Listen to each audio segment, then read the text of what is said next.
ఎలాగైనా సరే తన పార్టీకి సంబంధించిన నాయకులు ఎవరైతే పోటీ చేయాలనుకుంటున్నారో లేదంటే ఉద్యమకారులు ఇంకెవరైనా ఉంటే వారందరినీ సింహం గుర్తుపైన ఆల్ ఇండియా ఫార్వర్డ్ బ్లాక్ గుర్తుపైన పోటీ చేయించాలని ఒక ఆలోచన చేస్తున్నారంట. మున్సిపాలిటీలు, జెడ్పీటీసీ, ఎంపీటీసీ ఎన్నికలకు ముందు తను పార్టీ రిజిస్ట్రేషన్ చేయాలనుకున్నప్పటికీ అది సాధ్యం కాకపోవడంతో ఒక 3 నెలలు పట్టే అవకాశం ఉంది. వేగంగా జరుగుతున్నప్పటికీ 3 నెలలు పడుతుంది. సో ఈ సమయంలో కొంత All India Forward Bloc party సింహం గుర్తుపైన తను బరిలోకి దిగాలని చూస్తున్నారు. సో డైరెక్ట్గా ఆ పార్టీతో పొత్తు ఉంటుంది అంటే పొత్తు లాంటిది ఏది కాదు. తమకు వచ్చినటువంటి నాయకులు ఎవరైనా కనుక ఉంటే ఆ పార్టీని రిఫర్ చేసి దానిపై మీరు వెళ్ళండి, మేము మద్దతు ఇస్తాము, ఈ రకంగా ఉండబోతుందంట. సో ఇక మున్సిపల్ ఎన్నికల్లో కవిత పోటీ చేస్తే ఎటువంటి ఎఫెక్ట్ ఉంటుంది, కవిత ఏ పార్టీ ఓటు చీల్చే అవకాశం ఉంది?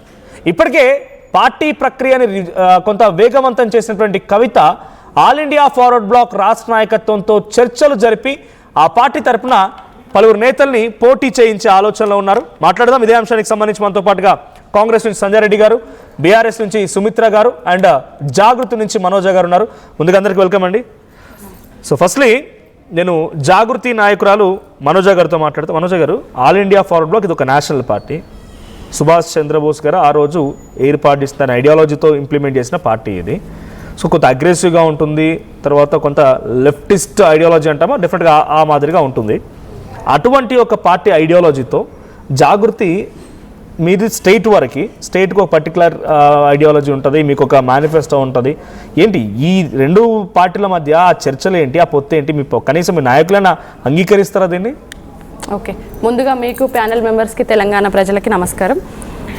ఈరోజు తెలంగాణ జాగృతి మేము బరిలో లేము. మున్సిపల్ ఎలక్షన్స్లోకి తెలంగాణ జాగృతి మేము ఎవరిని పెట్టట్లేదు, అభ్యర్థులను పెట్టట్లేదు. మేము తెలంగాణ జాగృతిగా మేము ఎక్కడా కూడా కంటెస్ట్ చేస్తలేము. ఎవరైతే తెలంగాణ జాగృతిలో పనిచేస్తున్న కార్యకర్తలు ఉన్నారో, నాయకులు ఉన్నారో, ఇప్పటి వరకు ఎవరైనా ఉద్యమకారులు చాలామంది కవితక్క గారిని అప్రోచ్ అవుతున్నారు.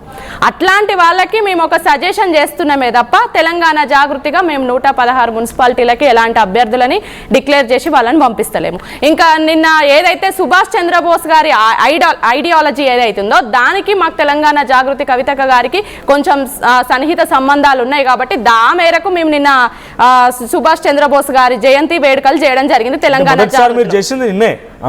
అవును, మేము ఇప్పుడు రేపు పార్టీగా రాబోతున్నాం. ఇప్పటి నుండి ఎక్కడైతే ఉద్యమకారులు అది ఎవరైనా సరే మొన్నటికి మొన్న చూసినాం, మనం ముచ్చర్ల సత్యనారాయణ గారి జయంతి కూడా మేము చేసినాం. ఎవరైతే ఈ రోజు విస్మరణకు గురైన నాయకులు ఎవరైతే ఉద్యమకారులు ఎవరైతే ఉన్నారో వాళ్ళందరినీ కూడా తెలంగాణ జాగృతి ముందు పెట్టుకొని ప్రియారిటీ ఇస్తూ ముందుకెళ్తుంది. అదే క్రమంలో నిన్న చేసినాం.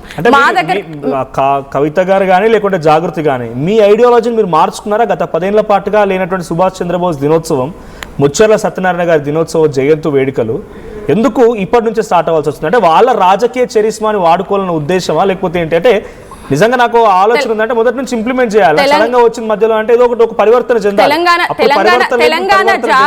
తెలంగాణ జాగృతిగా మేము సంస్థగా ఉన్నప్పుడు కూడా ఎవరైతే ఉద్యమకారులు ఉన్నారో ఖచ్చితంగా మేము చేస్తూనే వచ్చినాం. ఇప్పుడు మేము ఒక పార్టీగా మారుతున్నాం. మేము ఒక ఫర్దర్ జనరేషన్ కి, మేము యువతకి కానీ ఎవరికి కానీ అంటే ఆదర్శంగా ఉండాలనుకుంటున్నాం. అట్లాంటప్పుడు మేము పార్టీగా ఎవరైతే విస్మరణకు గురైన నాయకులు, ఉద్యమకారులు ఎవరైతే ఉన్నారో వాళ్ళందరినీ కూడా మేము ఈ రోజు పరివర్తన చెందిందా జాగృతి?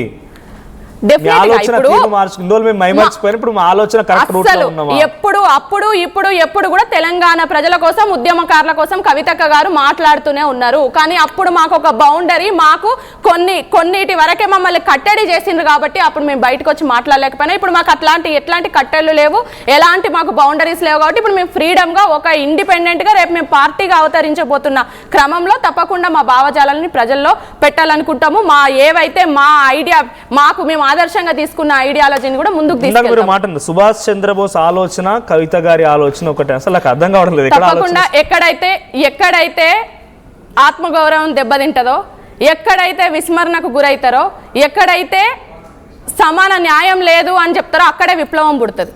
సేమ్ కవితక్క గారు ఈ తెలంగాణ జాగృతి రేపు రాబోయే పార్టీ కూడా మాకు ఆత్మగౌరవం దెబ్బతిన్నది కాబట్టి తెలంగాణ ఉద్యమకారులకి అడగడుగున అనునిత్యం కూడా మేము ఎన్నో విస్మరణకు గురైనాం కాబట్టి అందులో నుండి రేపు పుట్టబోయే పార్టీ మా తెలంగాణ జాగృతి రాబోయే పార్టీ కాబట్టి మేము విప్లవ భావజాలం నుండి పుట్టింది కాబట్టి తప్పకుండా మేము సుభాష్ చంద్రబోస్ గారు